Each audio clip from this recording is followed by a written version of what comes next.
The last time I was in this room, I was convinced I wasn't going to pass Andy Yeagle's random process class. I'm sure Andy would be shocked that I would be the person standing in front of you, and maybe there are others too. I can't, and as Alex said, I can't tell you how really overwhelming it is to be here to receive that award and to be back at a place that I truly love. I know in my role, when I hear an alum say that they truly love a place, that's usually followed by a development or fundraising person. And that's okay. I really do truly love Michigan. And I want to say a little bit about that. Alec highlighted a little bit about my background. And really a change happened about 10 or 12 years into my career that I just called the 10-year itch. And my 10-year itch was around global engagement. And it really transformed my career into thinking really about students first and foremost. And that's really my talk.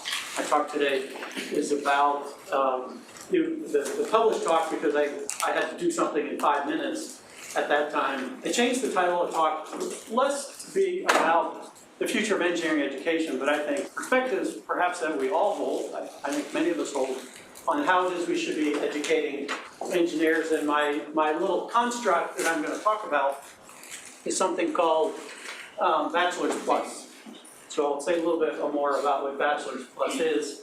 And I guess you'll have to humor me since I'm receiving the award about being an educator. I'm going to talk about the 3 things that I'm really passionate about, the things that we're doing both at Georgia Tech. But I know that you all are doing them as well. And the last one around student well-being, I'll probably spend a good chunk of time on that, because at least I find that at my own institution, not enough people really truly understand the crisis that we're facing, and we're facing a crisis right now. It's unfolded a couple days ago, another one unfolding right now around student well-being and how it is we're trying to address it.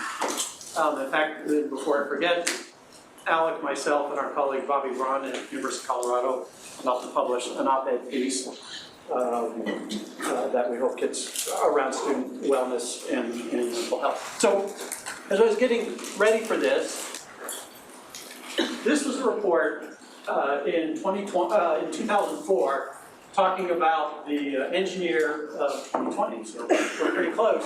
And I just wanted to touch a couple things, and I checked to make sure this wasn't being recorded, because I'm probably going to say some things that the home institution, my other home institution, may not want to hear.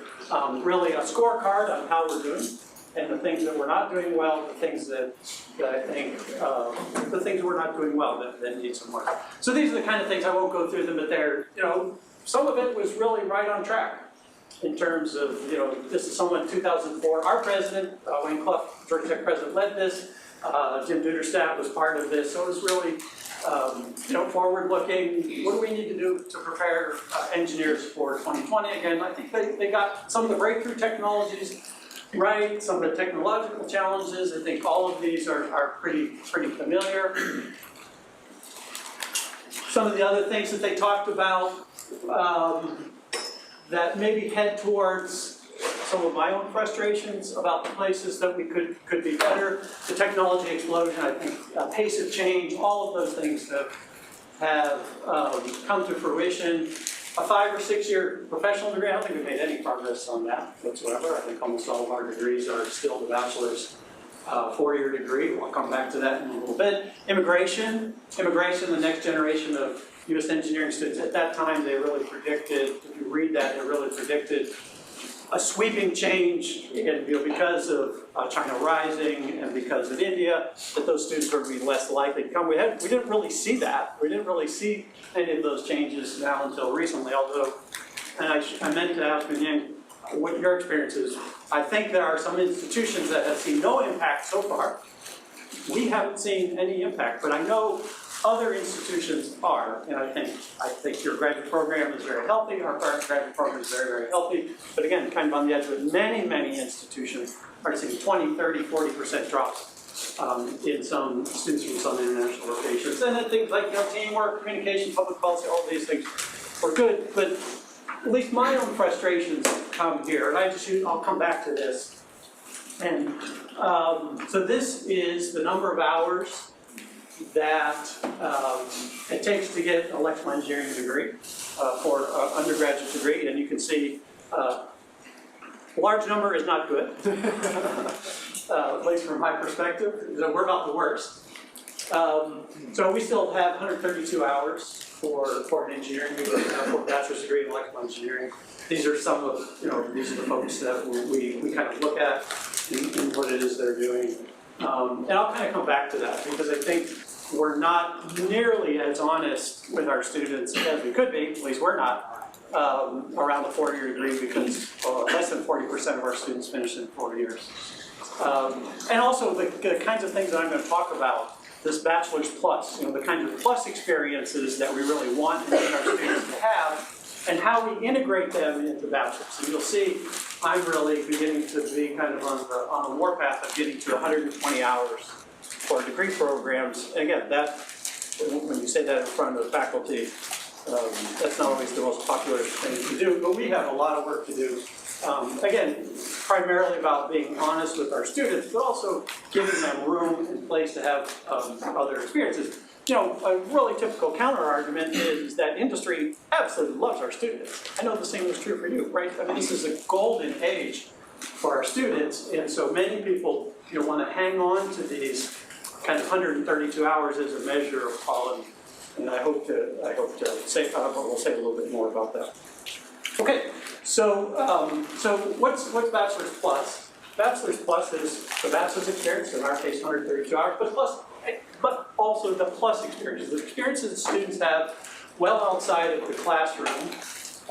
And those are all kinds of experiences, at least in my various roles that I've heard when I talk to alums, I talk to the experiences that students get, almost all the value that our students, that people talk about, they come from the plus experiences. They don't come from the bachelor's experience. And so how it is, what's a typical plus?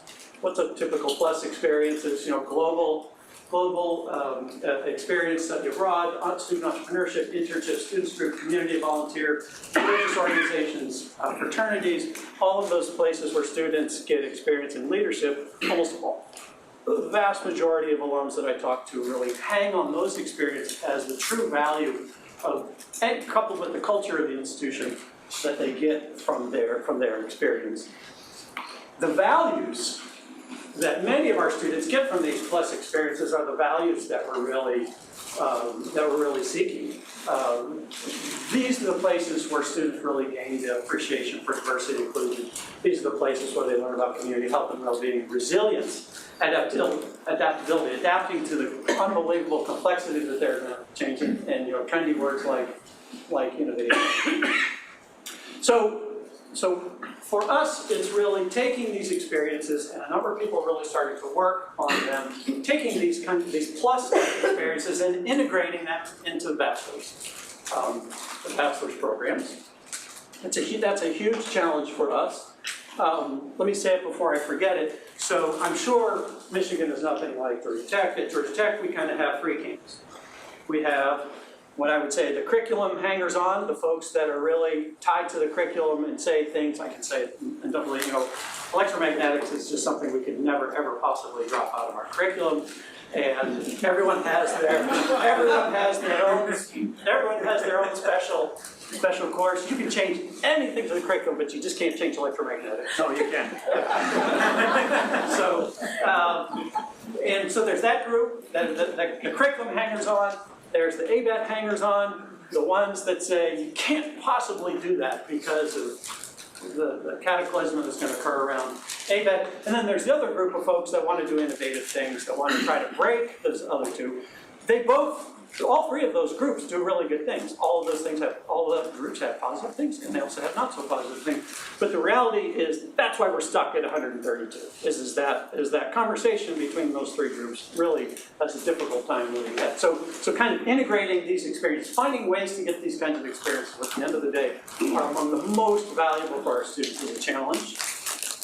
getting these plus experiences onto a transcript as part of the CV. Some of those math, some of them don't. And you'll see, I probably won't have time at the end to talk about the programs we're doing around portfolios, right? So you hear about, we know that students in the arts and in architecture develop portfolios, and we have one of these red grants, these NSF red grants, around developing portfolios for students. So not only can they put them on their resume, not only can they talk about them, but we really truly find ways to value them and work with work.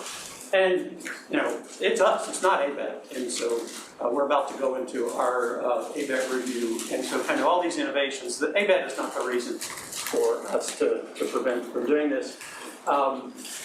And our challenge, and I think it's your challenge as well, we have this challenge, as Alex said, 14,000 students. Actually, we now have 15,000 students. That doesn't include computer science. We have another almost 4,000 computer science students. And so we have, everything we do has to be at scale. I won't go through this in great detail, but I will take opportunity to maybe brag a little bit, and also maybe to provide perspective that you might not be aware of. This shows where our students are. This is our 15,000 students. But if you look at the places that we aspire to compare ourselves with, I think both of us do, you can see the task that we have as a public institution is completely unlike many of the institutions we like to compare ourselves with. It's MIT, Stanford, Caltech, CMU.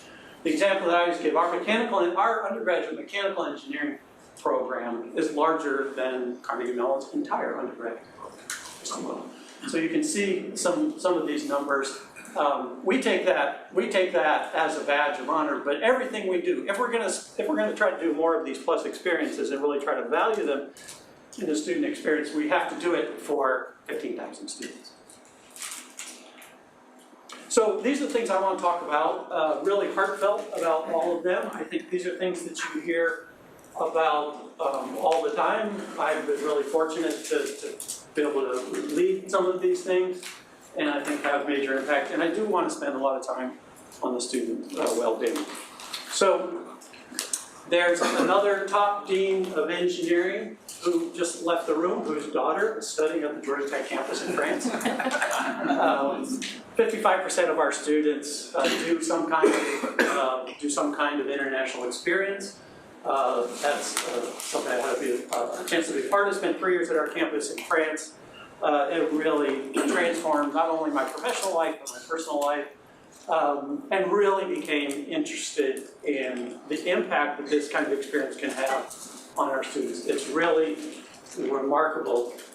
Again, that is not recorded, in a state like Georgia, where so many of our students come, for our first generation students, come from rural communities who really have never come anywhere close to leaving the state.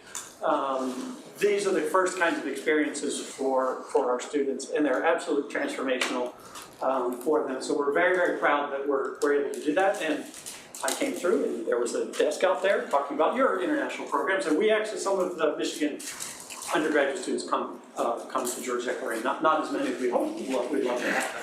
But take a look at what the international experience means for some of our students. 97% 6-year graduation rate for those study abroad. So you may or may not know, that's how institutions are measured, is on 6-year graduation rate. For those who don't, it's 76%. And so there's something about that experience that either is attracting the best students, but also getting them to perform. So tons and tons of things to talk about here. I just kind of leave it at that, about how unbelievably transformational this experience is. Today, this is a picture of the Georgia Tech campus in France. We have about 700 students that are studying there out throughout the year. So I want to talk next about student entrepreneurship. So again, so I have enough time to talk about well-being. So this is an event that we run, affectionately called American Idol for Nerds. It's a student competition. 300 students start at the beginning of the year. It's just like American Idol. It convenes at the end of the year, broadcast on public television, kind of a Shark Tank kind of a thing. We've been doing this for 5 or 10 years or so. It's been very, very popular. A light bulb went off when the student that won this competition one year, I was chair of school of ECE, came and said, So you can see there's judges, and they go through 10 rounds of mentorship. They've been through this kind of rigmarole, the same kinds of things that you all have. And the student came and said, what do I do next? The student that won this competition, what do I do next? And they wanted to commercialize their product and went to go out and explore the market. What do I do next? I was just utterly shocked that our students still, at the end of the day, really didn't know how to take their ideas and commercialize them. And so this program, which I'm very, very, very proud of, and you're going to have to humor me here about this program called GreatX. I started with a colleague of mine, and it's our initiative to instill what we call entrepreneurial competence. It's kind of this entrepreneurial mindset for students. It has 3 elements: learn, make, and launch. Basically, we have a set of courses. Of course, the maker culture is going crazy, and then we run our own incubator. We own our own accelerator. And we've done some pretty interesting things. We now believe, I know it's great to see on the Alex signature piece, Michigan #1 startup campus, and you guys are obviously fantastic. We started 160 companies in the last 4 years from our undergraduate student population. 92 of them are still alive, and some of these companies are doing quite well. That's stuff to brag about. Some folks say, well, I'm not sure this is really the role. And this program is run inside the College of Engineering. Some people say this is really not the thing that we should be doing. Our students, encouraging them to start companies, and should we be focused on other things? I think what we learned, and maybe you learned much earlier than we did, that this kind of process around engaging customers, understanding what we call true authentic need, unlocks something that we had never seen, at least me in the 25 years I've been at Georgia Tech: ambition, ideas, energy, and maybe really even purpose for their education. And so we have plans to grow to 100 student-led startups per year in the next few years. Got the second largest gift in Georgia Tech history to build and grow this program. And we do intend to be the #1 startup campus in America. So this is a super exciting program, but everyone wants to look at the startups and use that as the metric. But it's really the pipeline and the funnel that it takes to get to this point. Right now we're engaging about 2,000 students a year across the university in this program, so it's super exciting.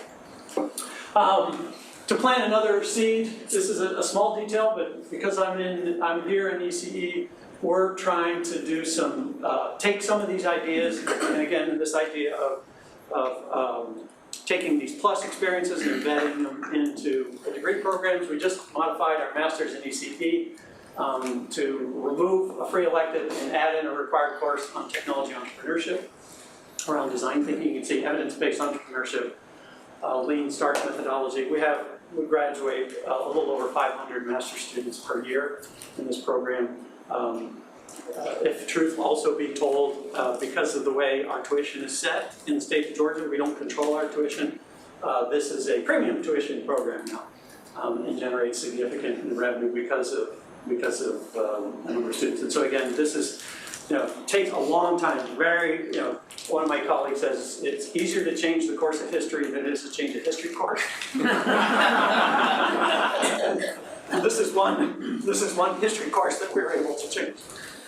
And so, again, I know you all are thinking of these same things. Okay, so now I really would like to take a fair amount of time and be pretty real and be pretty raw. So I've been in Georgia Tech for 25 years, and on the second day, I've been in this role just 2 years. And on the second day, you may have heard of this absolutely tragic shooting of one of our students by one of our police officers.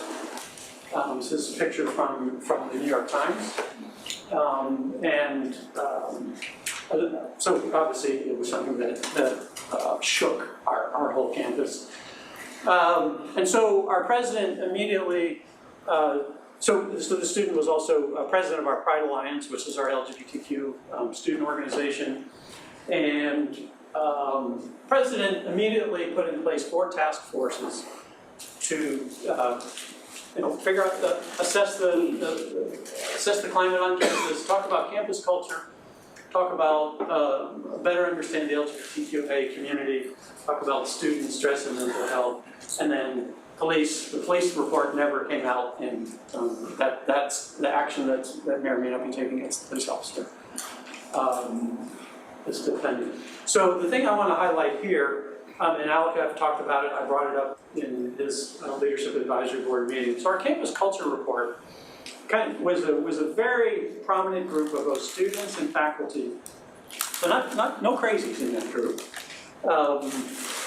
The very first sentence in our student climate report was, the thing that binds our students together, the thing that our students kind of hold on to, that binds them together, that they all rally around, the thing that binds them together is shared despair.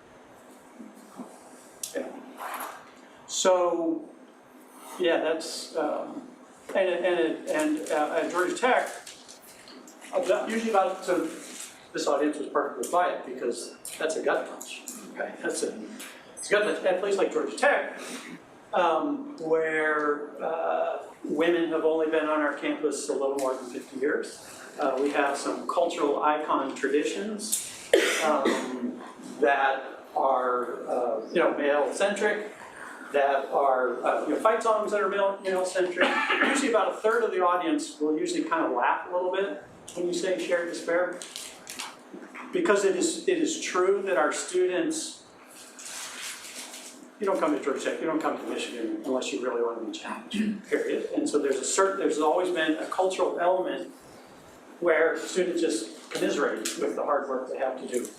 But the overlay about the word despair is really something that I think we're only now really truly facing. So I'll talk about some statistics. And I think, and Alec, I know he had to leave, just talked about it there very, very briefly. And I think, I think it exists everywhere. I think it exists everywhere. And so too much of our campus really doesn't appreciate the challenges that our students are facing. And so here's just some data. This is national trends. This is not engineering. This is all national trends. And you can see as time, the increase in depression, increase of generalized anxiety, social anxiety, academic stress, all of those continue to grow. Interesting things like eating disorders, hostility, alcohol abuse, they're actually decreasing, but the overall stress index of our students continues to increase rapidly. The number of students who self-identify as having attempted suicide continues to rise. That number has doubled at Georgia Tech over the last 5 years. Of the students that have attempted that self-report they are attempting suicide.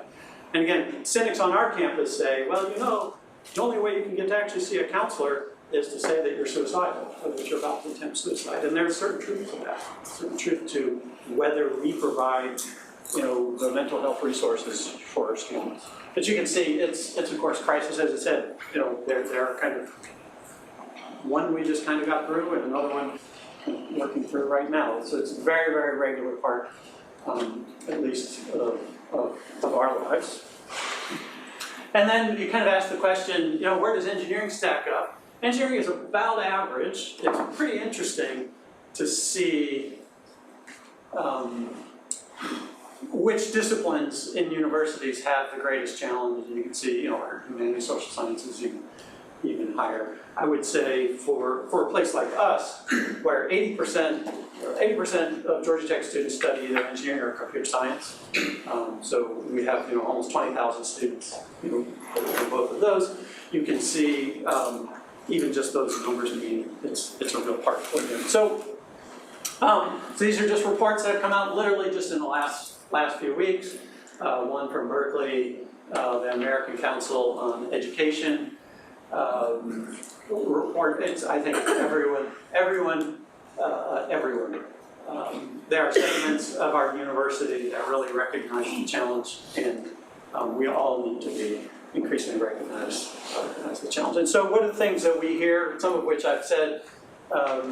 We hear. So, I'm the dean. Brand new dean. Dean does strategic planning, right? So, typical kinds of things. What are we hearing? What do we hear?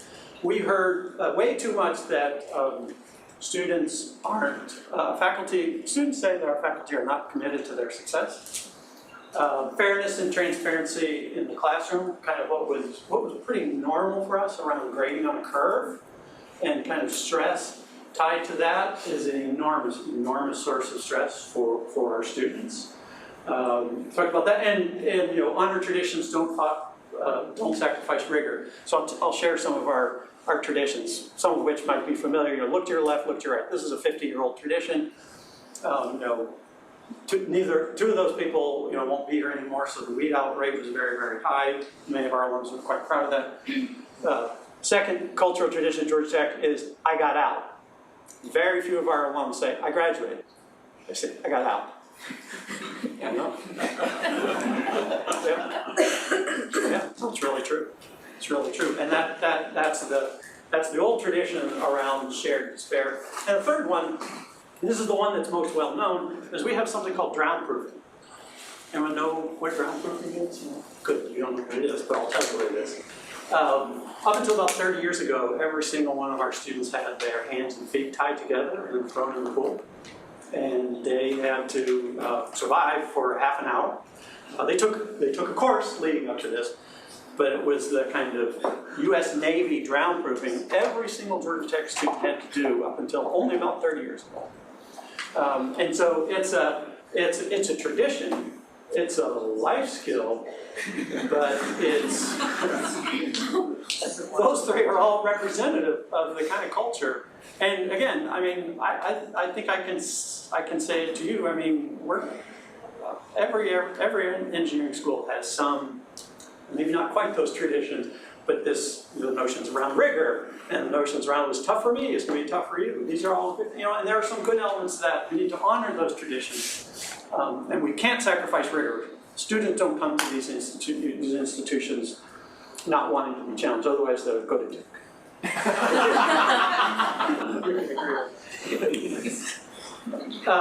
So from faculty, I would say same kind of things, but almost the opposite. You know, honor traditions, but don't sacrifice rigor, because every time I've been giving this kind of a talk at faculty meetings, and there's always a group just like, yeah, we get it. We know what this is about. We know this is about making this place easier. And it's not about that. It's not what the students want, but it is about better balancing and understanding and dealing with the challenges that our students are facing. And the other thing is that faculty aren't necessarily equipped. Faculty don't want to be put into some of these positions, don't know what to do with it, and that's perfectly okay. But we as part of an entire approach, we do need to, we need faculty to be equipped. So staff, it's interesting, you know, advisors, I don't know how the undergraduate advising system is set up here, but we have a separate group of advisors. Of course, they're in a fairly unique position. And the other thing is this, you know, I've been hearing really interesting things from companies. And so the students that are now kind of passing through institutions with many of these challenges are arriving at companies, and we're starting to hear things from companies around what they need to do from our students. You know, what I keep saying is, you know, I really don't want to hear that our students are snowflakes. I really don't want to hear that our students take too much ADHD medication, because we hear those things. The reality is that we need to be now part of the solution. The academic unions, the departments now need to be part of this solution more than we've ever been before. So we're doing a number of things. As I said, so our strategic plan for the college will be heavily focused on this issue. You know, we have regular groups from the dean of students, you know, just the way that we're set up. Coming to meetings. We and I really stole this idea from Michigan. Embedded counselors are now in the College of Engineering in 3 different places. And this will have a huge impact, not just on the students' ability to seek that help, but really to educate our faculty, to really educate the staff. And continue to raise awareness for our staff. We have, I think it's a national program, QPR, which is question, persuade, refer, around student suicide, identifying students in crisis, and giving faculty the tools and staff the tools I said, advising, we have heard some, so we have some really imbalanced things around advising. And so I'm trying to take a really holistic view of this. And so, you know, partnerships. So this is really a summary of the op-ed piece that Alec, myself, and Bobby Braun from the University of Colorado are putting out there. It really talks about this from an engineering standpoint, the things that we need to do, and we need to do all of these. Okay, I'm doing pretty good here on time. I won't go through all of these, but I kind of want to get back to how it is we get plus experiences, you know, back into bachelor's. Again, I'd say the engineer of 2030. If I make it to 2030 in this role, I'm pretty sure that we'll get to 120, but do a much better job of incorporating some of these plus experiences. And I won't go through all of these. We have well, maybe I'll touch on it for a little bit. We have a program called the Vertically Integrated Projects Program, where faculty are taking large groups. It's Conservatory of Michigan was part of this for a little while. Faculty are growing large groups of undergraduates as part of their research programs. We have over 90 teams on our campus. A very, very solid model for incorporating research into the undergraduate student experience. We now have a significant part of our capstone design teams. We have over 300 student design teams, senior design teams on campus, and we now have a significant fraction of them that are going through the entrepreneurship path. So they're doing senior design with an entrepreneurship goal. I mentioned some of these Revolutionary Engineering Department programs around portfolios, so we're working there. I talked about study abroad, and of course Makerspace is going crazy here. I got a chance to go through your student competition team space, and it's really, really fantastic.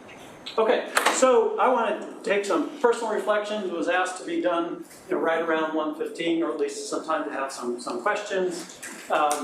Now, personal reflections about why I really truly love this place. So Dave Newhoff retired. For those who don't know, Dave is a faculty member, recently retired here in the department. He was my PhD advisor. And so things that I use every single day, and Dave has seen me give this, and just really appreciative of the environment that he created. All of these things I use every single day around independence, really developed independence, patience, compassion, collegiality. And if you all know Dave, the come to your own conclusions, that I think is a good descriptor of Dave. And unbelievably appreciative for that. And then for Michigan, I certainly went to every single home game in the 4 years that I was here, and about 75% of the away games. So there's a culture at Michigan that's really infectious and that keeps people around. I think I certainly learned to never be afraid to think too big, and I think you might underappreciate that cultural element. Or I think, you know, the biggest thing is I came to Michigan, you know, a tall, skinny, somewhat more hair kid who had almost no confidence. And this is a place where I learned confidence and, more importantly, courage. And again, I think it really, for me, this is really, I guess, reminding all of us the role that we get to play in young people's lives. And I think, you know, that arc of my career that ended up in the roles that I'm in really focused on students and the real unbelievable role that we play in our students' lives around these kind of things. And of course, the culture, the people in Michigan are, as Alec has said, it is true. He hears from my colleagues how much I talk about this place, and I know they're sick of it. They really, truly love this place. So I'll end a little bit early. I can't tell you how grateful I am, Ming Yang and Alec, for this the recognition, and you'll never find a more proud Michigan alum. Thank you very much.